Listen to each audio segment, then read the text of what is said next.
Welcome to Permit-Required Confined Spaces training. Learn to recognize confined spaces, understand hazards, and follow safe entry procedures. This session aligns with OSHA 1910.146 and global safety standards. What is a confined space? An area large enough for a worker to enter and work, has limited entry and exit, and is not designed for continuous occupancy. Examples include tanks, manholes, pipelines, silos, and tunnels. Permit-Required Confined Spaces criteria. Contains or can contain hazardous atmospheres, engulfment hazards, internal hazards, or other recognized dangers. Any such hazard demands a permit. 1. Hazardous atmospheres. 2. Engulfment hazards. 3. Internal configuration hazards. 4. Other recognized hazards. Hazardous and engulfment hazards. Hazardous atmospheres include low oxygen, toxic gases such as hydrogen sulfide, carbon monoxide, methane, flammable vapors, combustible dust, and high carbon dioxide.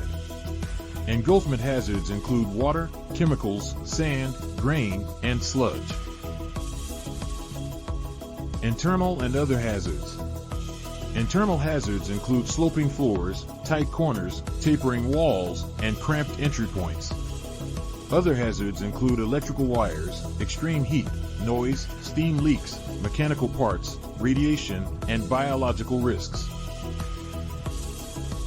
Common permit-required confined space locations. Underground vaults, storage tanks, sewers, manholes, boilers, pipelines, silos, septic tanks, tunnels, and utility chambers. Never enter without authorization.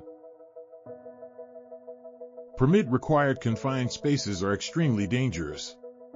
Fatalities happen due to lack of oxygen, toxic gases, fire, entrapment, or no rescue plans. More than half involve rescuers without protection. Entry permit system steps.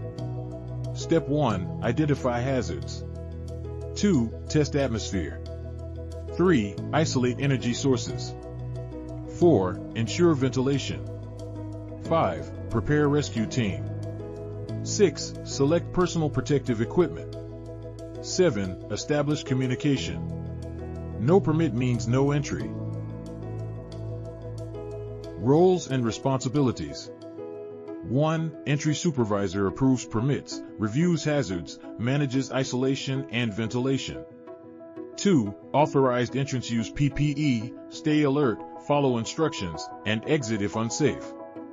3. Attendants monitor entrance, call rescue, never enter. 4. Rescue team is trained, equipped, and ready for emergencies. Atmospheric testing protocol. Use calibrated gas detectors to test oxygen levels between 19.5 and 23.5%, flammable gases below 10% lower explosive limit, and toxic gases hydrogen sulfide, carbon monoxide, sulfur dioxide, and ammonia before and during entry. Isolation and energy control.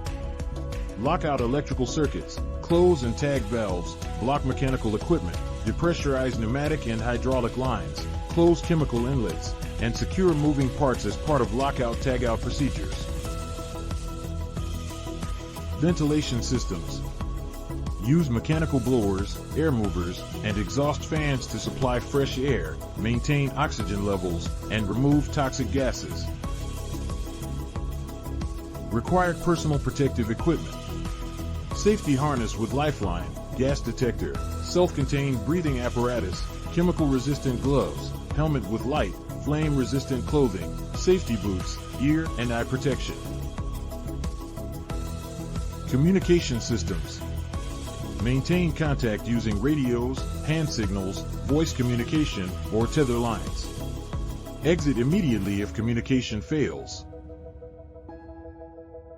Emergency response requirements. Rescue team must have tripod and winch, self-contained breathing apparatus, first aid kit, stretchers, and trained rescuers. Attendants must never enter unless authorized and trained. Stop work immediately if gas alarms sound, ventilation stops, fire or sparks occur, weather changes, workers feel unwell, communication breaks, or unsafe conditions arise. Safety comes first. Closing the permit.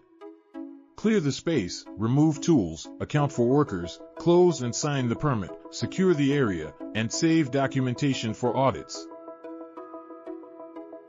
Confined spaces are extremely dangerous, but with proper training and equipment, you can work safely.